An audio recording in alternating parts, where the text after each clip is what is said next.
Let me say this in a very straight, in a straight shooting manner.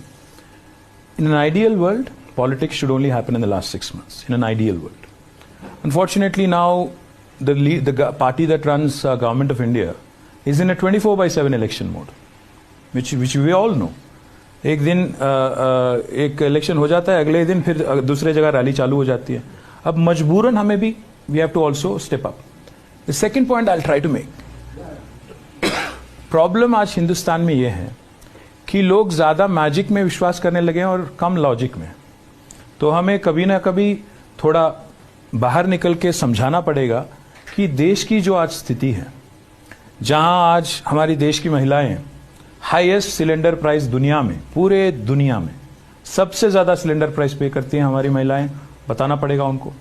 हमारे युवा जिनको आज unemployment नहीं मिलते, और एनएसएसओ की फिगर से, मेरे नहीं, हाईएस्ट अनएम्प्लॉयमेंट है, उसको भी, उसके बारे में भी चर्चा करना पड़ेगा, बताना पड़ेगा लोगों को.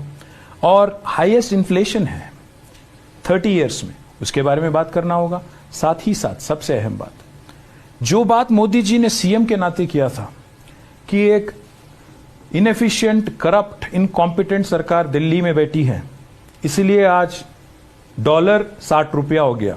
आज हम पूछना चाहते हैं, लोगों को बताना चाहते हैं, अगर एक इनएफिशिएंट, करप्ट और इनकॉम्पिटेंट गवर्नमेंट तब चला रही थी और इसीलिए 60 हो गया, आज 83 हो गया, पता नहीं 100 भी, जरूर सेंचुरी तो मारेंगे मोदी जी, पक्का है, मुझे तो यकीन है.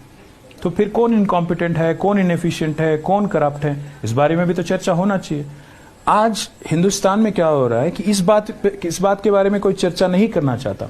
How inefficient this prime minister is, how ineffective he has been, how incompetent he is, इस बात पे कोई चर्चा नहीं करता है. और सबसे अहम बात यह है नाविका, मोदी जी से पहले 14 प्रधानमंत्री थे. 14 प्रधानमंत्री ने मिलकर 56 लाख करोड़ का डेट रेज किया था हिंदुस्तान का. एक मोदी जी ने सिंगल हैंडेडली 8 साल में 100 लाख करोड़ का डेट उन्होंने एडिशनली ऐड किया. उस वजह से क्या हुआ, आज हर एक हिंदुस्तान में हर एक बच्चे पे 1,25,000 रुपया का डेट आ गया. इस बारे में कोई बोलता नहीं है. तो जरूर ये सब बताने के लिए कभी का एक बार ऑपोजिशन को भी आवाज उठाना पड़ेगा. अब मीडिया सुनाएगी ना सुनाएगी, उनकी अपनी पॉलिसी है, but we have to at least appeal to the people and that's our right. Of course it's your right, but you know, and I hope you show all this. No editing happening here, but the fact is, when you talk about unemployment, yes, there is unemployment and it is an issue for the country, but look at the opposition ruled states. Unemployment. I'm not here to speak on behalf of the opposition. I'm only here to speak on behalf of Telangana, where we have performed and outperformed the rest of the country. Then when you're talking about cylinder prices, there is an Ujjwala Yojana which takes care of gas cylinders. I'm sorry to burst your bubble, but the point is, the Ujjwala Yojana has been a disaster. It helped Modi ji win one election. Today, the same ladies who have taken the cylinder from Modi ji, in fact, you can go back and look in YouTube. The same lady who got a cylinder in Uttar Pradesh from Modi ji is now अपना cooking तो कर रही हो, अपना क्या बोलते हैं उसको, लकड़ी के जरिए, they're doing it that way. So the point is, inflation. Madam, UPA government saw double-digit inflation. Today, the WPI is at about 5.7 odd.